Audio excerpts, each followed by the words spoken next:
شاعری ہوتی ہے، مطلب شاعری کو آپ عوام اور خواص میں تقسیم نہیں کر سکتے، تو انہوں نے جو سب سے بڑا کارنامہ انجام دیا کہ شاعری کو شاعری رکھتے ہوئے جی اس کو زیادہ سے زیادہ لوگوں کے لیے قابل فہم رکھنے کی جو کامیاب کوشش کی ہے، تو اس میں انہوں نے ایک شخصیت اپنی ایسی بنائی جو ایک طرف سے لوک سے جڑی ہوئی ہے، جیسے ہندی میں ہم لوک کہتے ہیں، تو عوامی ورثہ، عوامی تجربہ.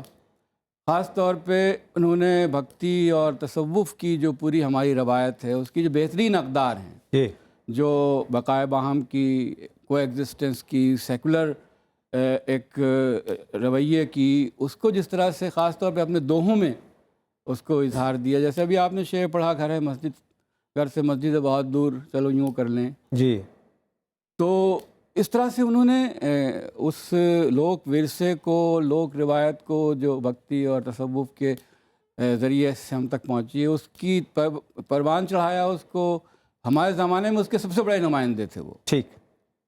اور لیکن جو نئے شہر کے جو مسئلے ہیں، جو شدید تنہائی ہے، جی جو اجنبیتیں ہیں انسانوں کے درمیان، اور جو کھو جانے کا احساس ہے، اس کو بھی انہوں نے بہت شدت کے ساتھ اس کو اظہار کیا. بس صاحب میں آتا ہوں آپ کے پاس. کامنا جی، آپ برسہ برس سے دہلی میں جشن بہار کا مشاعرہ منعقد کرتی ہیں، ابھی پچھلے دنوں بھی ہوا، اور ندا فاضلی صاحب کو بھی ہم نے کئی بار اس میں سنا، وہ آتے رہے.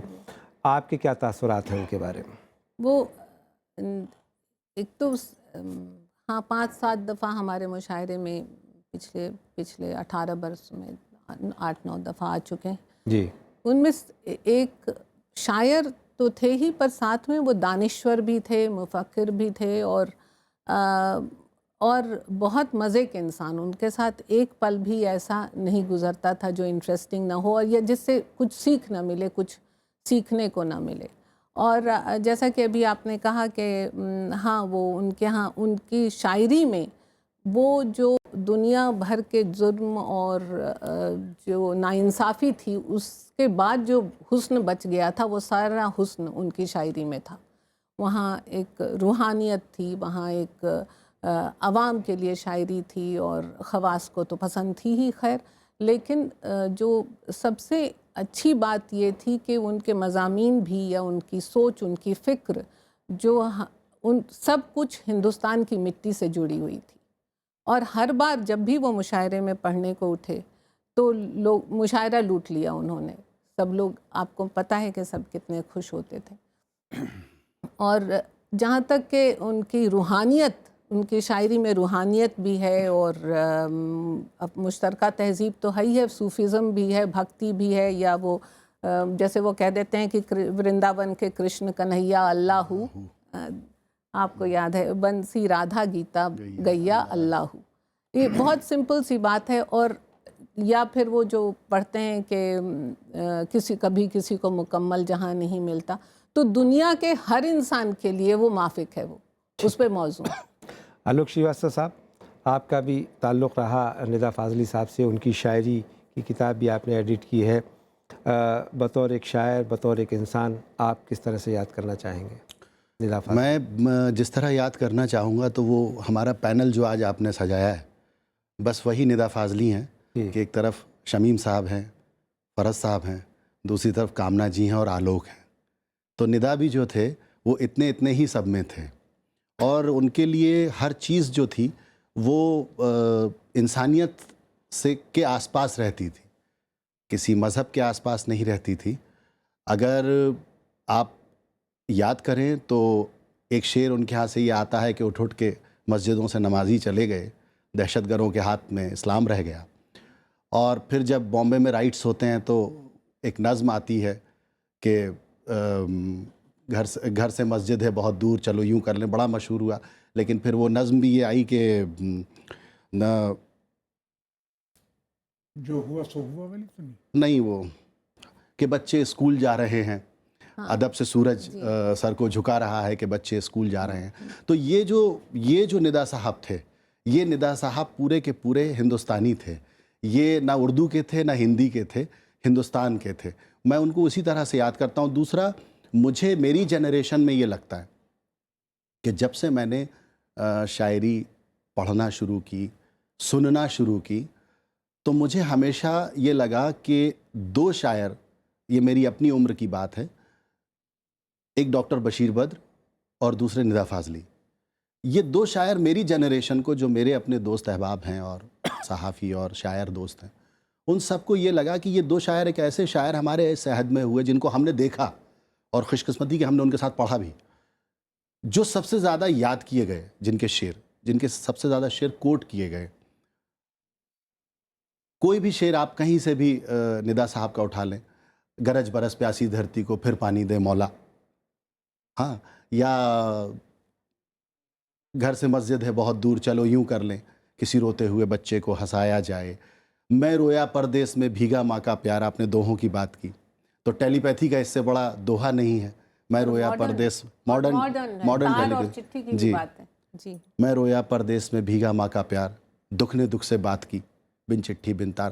تو مجھے ایسا لگتا ہے کہ ہم سب کہنے سننے والے ادب کے لوگ ہیں، لیکن ایک قلم جو بس رچتا ہے اور وہ عوام کے ذہن پہ اور زبان پہ چڑھ جاتا ہے، وہ ندا فاضلی تھے۔ ٹھیک، شمیم حنفی صاحب، ابھی آپ نے ذکر کیا کہ تقریباً 50 برس پہلے آپ نے ان کی شاعری پڑھی اور آپ کے اس کا ایک شعر بھی محفوظ رہ گیا، تو ایک لمبا عرصہ 5 دہائی سے زیادہ کا، اور اس بیچ میں وہ الگ الگ روپ میں نظر آتے ہیں، یعنی کہیں وہ دوہے کے شاعر نظر آتے ہیں، کہیں وہ فلم کے لیے بھی لکھ رہے ہیں، گیت کے بھی ہیں، اور بار بار ایک جس کو وہ گنگا جمنی سنسکرتی ہم کہتے ہیں، اس کا ذکر بار بار ان کی شاعری میں نمایاں طور پر دیکھنے کو ملتا ہے۔ تو یہ کیا وجہ ہے ندا فاضلی کی اس شاعری کی؟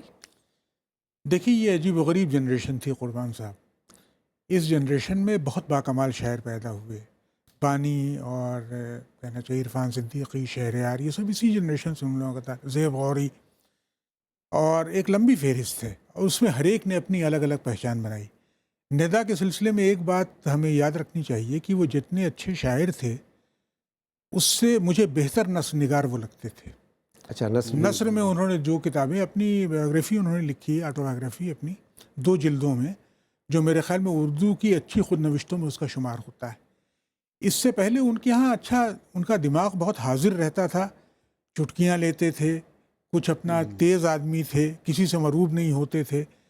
اس سلسلے میں ان کی پہلی کتاب مجھے یاد ہے ملاقاتیں کے نام سے چھپی تھی، جس میں انہوں نے ساحر کے اور مختلف لوگوں کے، بمبئی میں تو بڑا ایک کہنا چاہیے کہ اجتماع تھا بہت اچھے شاعروں کا، اچھے ادیبوں کا، ایک زمانے بمبئی مرکز تھا بالکل، جی، اور وہاں ظاہر ہے کہ ندا فاضلی کی حیثیت ایک بہت جونیئر شاعر کی تھی، لیکن انہوں نے سب سے بات چیت کی اور سب کا خاکہ جس طریقے سے پیش کیا ہے وہ نثر کے لحاظ سے ہی بہت اچھا ہے۔ دوسری بات ان کی نظم گوئی ہے، ان کی نظمیں مجھے بہت، بعض نظمیں پسند آئیں۔ سب سے مشہور نظم جو ان کی آپ سب کو یاد ہوگی، جو اپنے والد پر انہوں نے کہی ہے، جی، تمہاری قبر پر میں فاتحہ پڑھنے نہیں آیا، جی، اور پھر ایک زندگی کا سلسلہ جو ہوتا ہے، کس طرح باپ سے بیٹے کو، اور بیٹے سے اس کے بیٹے کو، اور اس کے بیٹے سے اس کے بیٹے کو، یعنی یہ ایک زندگی تو کسی نہ کسی طرح اپنا اظہار کرتی رہتی ہے۔ تو ندا نے بہت ہی پراثر انداز میں اس کا ذکر کیا ہے۔ ان کی خود نوشت جب میں نے پڑھی، میرے دوست ہیں شکاگو یونیورسٹی میں چودھری محمد نعیم صاحب، جو بہت مشہور آدمی ہیں، اور ظاہر ہے کہ انہوں نے بہت پسند کی یہ کتاب، اور میرے خیال میں اس کے کچھ حصے غالباً اپنے یہاں کے طالب علموں کو بھی انہوں نے پڑھائے جی، شکاگو یونیورسٹی میں۔ خوبی یہ ہے کہ اس سے جو تصویر ابھرتی ندا فاضلی کی، وہ ایک بہت ہی کہنا چاہیے کہ زندگی کے گرم اور سرد، دھوپ چھاؤں سے گزرنے والا ایک بہت وسیع تجربہ رکھنے والا انسان، اور جو اپنی انسانیت کو ہر حال میں بچائے رکھتا ہے۔ اور ظاہر ہے کہ زندگی میں دکھ سکھ تو بہت ہیں، ساری چیزیں آتی ہیں، گزر جاتی ہیں۔ بامبے میں جو کچھ ہوا تھا، یعنی بابری مسجد کی ڈیمولیشن کے بعد وہاں جو فسادات ہوئے، یہ سب، اس پر بعد میں انہوں نے ایک غزل کہی تھی جو مجھے بہت اچھی لگی۔ جی، تو ان کی خوبی جو تھی وہ یہ تھی کہ وہ بہرحال انسانیت کو بحال کرنے اور انسانیت کو باقی رکھنے کے جتنے وسیلے ہو سکتے ہیں کسی شخص کے پاس، ان سب سے انہوں نے کبھی ہاتھ نہیں اپنا کھینچا۔ جی، اور بہت، تو ان کی شاعری ایک بہت ہی اچھے، نیک، لبرل، روشن خیال، انسانی ہمدردی رکھنے والے کہنا چاہیے شخص کی تصویر اس سے ابھرتی۔ رتیسہ صاحب، ابھی شمیم حنفی صاحب نے ان کی شاعری پر روشنی ڈالی، ندا فاضلی صاحب کی، اور ان کے پروگریسو آؤٹ لک کا ذکر کیا۔ اس ضمن میں ایک بات یہ انہوں نے ہی کہیں لکھی، میں بھی پڑھ رہا تھا کہ وہ جب پاکستان گئے تو وہاں انہیں مولویوں نے گھیرا کہ صاحب آپ نے یہ کیوں لکھا کہ مسجد دور چلو یوں کر لیں کہ روتے ہوئے بچے کو اٹھایا جائے، ہنسایا جائے. اور دوسری یہاں ہندوستان میں بھی جو سوشو پولیٹیکل کنڈیشنز ہیں اس پر جو انہوں نے شاعری کی اس کو بھی کچھ لوگوں نے ناپسند کیا. تو وہ جو ان کی شاعری ہے کس طریقے سے انہیں ایک منفرد حیثیت بناتی ہے، ان کی ایک الگ چھوی بناتی ہے؟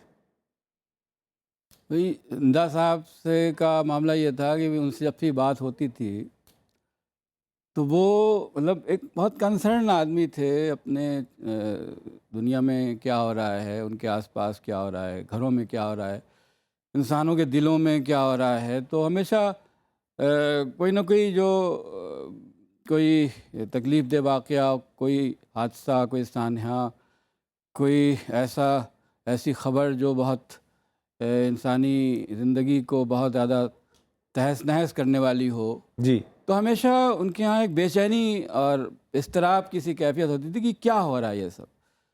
خود شاعری کے معاملے میں بھی وہ اکثر کہتے تھے بھئی کیا ہو رہا ہے مشاعرے میں، کیا کس طرح کی شاعری ہو رہی ہے، کیا لوگ پڑھ رہے ہیں، برباد کر رہے ہیں. تو ان کے ہاں یہ جو ایک ہمارے ہاں پبلک انٹلیکچوئل کا جو کردار ہوتا ہے اس کو شاعری میں انہوں نے برتا، اور بہت سے جو ٹاپیکل موضوعات تھے ان پر بھی انہوں نے شعر کہے، لیکن انہوں نے شاعری کا دامن کبھی ہاتھ سے نہیں جانے دیا. مطلب کبھی لاؤڈ نہیں ہوئے وہ. عام طور پر حالانکہ مشاعروں کی خاص ضرورت ہوتی ہے، اس کے تحت انہوں نے کبھی کبھی بہت سی باتیں سفاٹ انداز میں کہیں، لیکن بہت جو ان کی جو سگنیچر شاعری ہے اس میں انہوں نے کافی نوانسڈ تہداری اس میں ہے.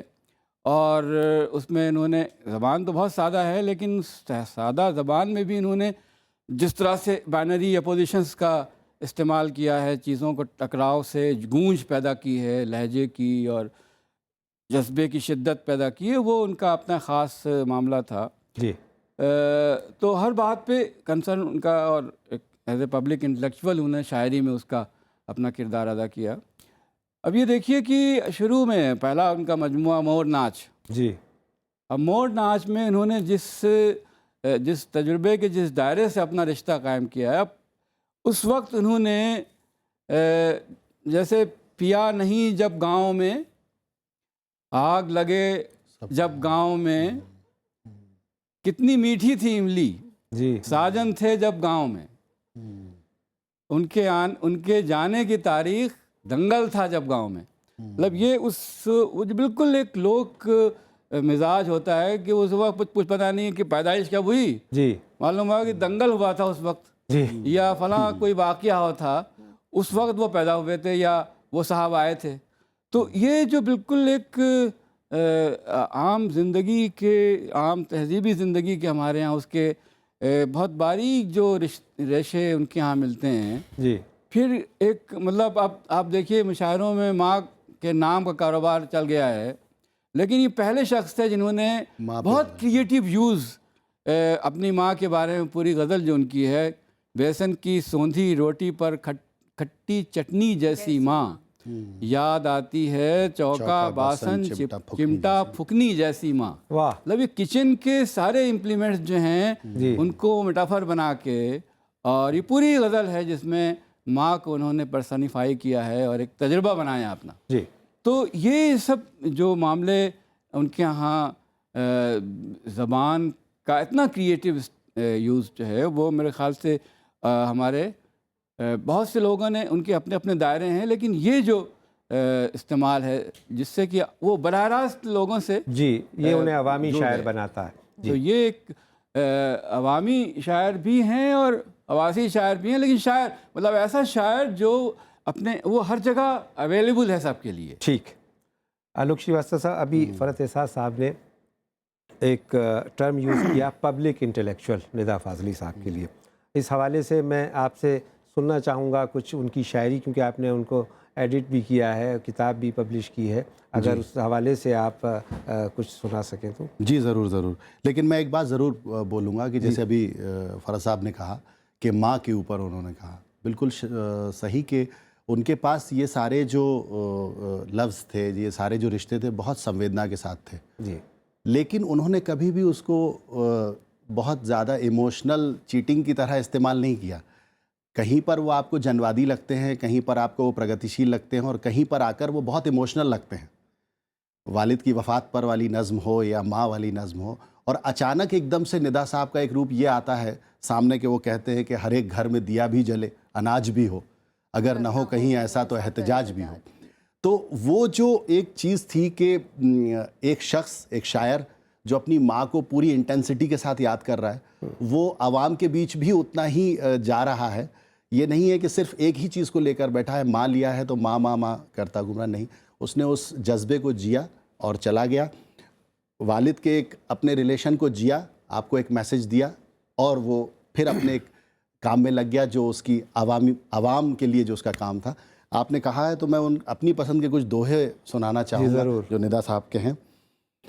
یوں ہے کہ آنگن آنگن بیٹیاں چھانٹی بانٹی جائیں، جیسے بالیں گیہوں کی پکیں تو کاٹی جائیں۔ واہ، کیا بات! دکھ کی نگری کون سی، آنسو کی کیا ذات، سارے تارے دور کے سب کے چھوٹے ہاتھ۔ چڑیا نے اڑ کر کہا میرا ہے آکاش، بولا شکرا ڈال سے ایسا ہوتا کاش۔ جیون بھر بھٹکا کیے کھلی نہ من کی گانٹھ، اس کا رستہ چھوڑ کر دیکھی اس کی باٹ۔ واہ، سپنا جھرنا نیند کا، جاگی آنکھیں پیاس، پانا کھونا کھوجنا جیون کا اتہاس۔ برکھا سب کو دان دے جس کی جتنی پیاس، موتی سی یہ سیپ میں ماٹی میں یہ گھاس۔ ایسے بہت سارے لفظ ان کے ہاں بڑے آسانی سے آ جاتے تھے، جیسے اتہاس آ گیا، اب کوئی ایک ایسا لفظ آ جائے گا جو چونکا دے گا آپ کو، جی، تو وہ دونوں زبانوں کا ایک بڑا خوبصورت، بہت ہی سادگی کے ساتھ، بہت عام فہم زبان میں اپنی بات کو کہنا، جی، یہ خوبصورتی ہے ان کی۔ کامنا جی، اردو شاعری ندا کے نہ رہنے سے غریب ہوئی، مشاعرے بھی میرے خیال میں اس میں بھی ان کی کمی محسوس کی جائے گی۔ بالکل۔ تو اس ضمن میں آپ سے ایک بار پھر سمجھنا چاہوں گا، سننا چاہوں گا کہ ندا کی کمی کو آپ کس طرح سے محسوس کریں گی؟ ندا کی کمی کو تو اب گزانا تم تو واقف ہو، کہو مجنوں کے مرنے کی، دیوانہ مر گیا آخر تو ویرانے پہ کیا گزری۔ کیا بات! تو یہ تو اب گزرے گی، ہم لوگ جو بھی ہے، اور پر ہاں ان کی کمی محسوس کی جا رہی آلریڈی، اور ہوگی جیسے جیسے وقت، کیونکہ وہ صرف اپنے دور کے شاعر نہیں تھے، اپنے یعنی فرام پروگریسو ٹو جدیدیت ٹو ما بعد جدیدیت ٹو دور حاضر، اور پھر آنے والی نسلوں تک ان کی شاعری ہر وقت کارگر ہے، جیسے کہ اور پورٹیبل ہے۔ اور جب تک کسی بھی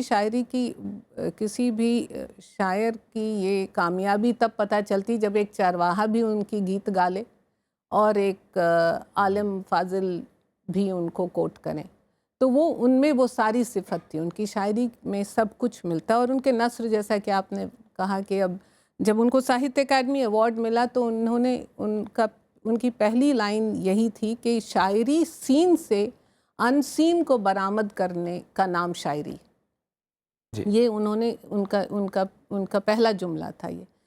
تو جیسا کہ ہم آپ سے عرض کر رہے تھے کہ وہ دانشور بھی تھے، ان سے بات کرنے میں مزہ تھا، وہ پڑھے لکھے تھے، وہ ہندی پہ اتنی ہی، ہندی ادب یا اردو ادب یا یہ جو عالمی ادب پہ یکساں مہارت حاصل تھی۔ تو یہاں پہ ان کا جو ہندی اردو کا جو جھگڑا ہے وہ بالکل ان کے ہاں ختم ہو گیا تھا، انہوں نے ایسا ملا دیا تھا کہ ہندی والے کہتے ہیں کہ وہ ہمارے شاعر ہیں یا اردو والے کہیں کہ ہمارے شاعر۔ پروفیسر شمیم حنفی صاحب، ہم اس پروگرام کے بالکل اختتام پر ہیں، آخر میں ہیں، اور یہ ایک طرح سے ندا فاضلی کو ہماری شردھانجلی ہے، ہماری ٹریبیوٹ ہے، تو آپ کی آخری ٹپڑی ندا فاضلی کے لیے۔ صاحب کچھ نہیں، بس یہ خیال ہوتا ہے کہ ادھر تو کچھ موت کی جھڑی سے لگی ہوئی ہے، یعنی ابھی دیکھتے دیکھتے ہمارے دو بہت اچھے شاعر اور دو چوٹی کے نثر نگار جو ادب کی بڑی شخصیت تھیں، نثر نگاروں میں عبداللہ حسین کا انتقال ہوا، ابھی 2 تاریخ کو انتظار حسین چل بسے اچانک، اور اسی طریقے سے شاعروں میں نسرین انجم بھٹی کا انتقال ہوا جو پنجابی اور اردو دونوں زبانوں کی بڑی باکمال شاعرہ تھیں جی لاہور میں، اور ندا فاضلی کا۔ انتظار صاحب کے ساتھ ندا فاضلی یوں یاد آئے کہ دونوں کا ڈبائی سے تعلق ہے۔ جی انتظار صاحب بھی ڈبائی کے رہنے وہ والے تھے۔ میرے ہی ضلع میں ڈبائی جی قصبہ جی ہے۔ جی آپ کے ہاں قصبہ ہے، میں جا چکا ہوں وہاں، جی اور انتظار صاحب ان کو چھیڑا بھی کرتے تھے، ارے ندا فاضلی کبھی کبھی انتظار صاحب کو چھیڑتے بھی تھے، جی اور ظاہر ہے کہ شاعروں کا خاندان تھا، اس سے تعلق ایک انتہائی روایتی ماحول میں انہوں نے آنکھ کھولی تھی، لیکن اس آدمی کے ہاں جو ایک کہنا چاہیے کہ ایک اپج تھی، جی زرخیزی جس کو کہیے دماغ ذہن کی، جی اس نے اس کو بچا لیا کسی بھی رنگ میں اسٹیریوٹائپ بننے سے۔ جی تو ظاہر ہے کہ ان کے جانے سے ایک بہرحال ایک سناٹے کا احساس ہوتا ہے، جی بہت زندہ دل، بہت شگفتہ مزاج، بہت ہنسوڑ اور بہت ہی حاضر جواب قسم کے آدمی۔ انہوں نے جو بمبئی کے قصے بیان کیے ہیں تو ایک طریقے سے تہذیبی دستاویز بھی انہوں نے اپنی نثر کے ذریعے مرتب کرنے کی کوشش کی ہے، اور شاعری تو بہرحال ان کی جیسی ہے، آپ نے دیکھا ہی کہ وہ اردو ہندی دونوں پڑھنے والوں کو اچھی لگتی ہے، تو سب ان کو یاد کریں گے، میں بھی یاد کروں گا۔ یقیناً ہم سب انہیں یاد کریں گے، اور یہی یاد کرنے کا موقع بھی ہے۔ ان کا انتقال ضرور ہو گیا ہے، لیکن ان کی شاعری ہمارے ساتھ موجود ہے۔ کبھی کسی کو مکمل جہاں نہیں ملتا، کبھی زمین تو کبھی آسمان نہیں ملتا۔ پروفیسر شمیم حنفی صاحب، کامنا پرساد صاحبہ، فرحت احساس صاحب اور آلوک شریواستو صاحب کا بہت بہت شکریہ ندا فاضلی پر ایک خاص پروگرام میں اپنی خراج عقیدت پیش کرنے کے لیے۔ تو دیش دیشانتر میں میرے ساتھ اتنا ہی۔ نمسکار۔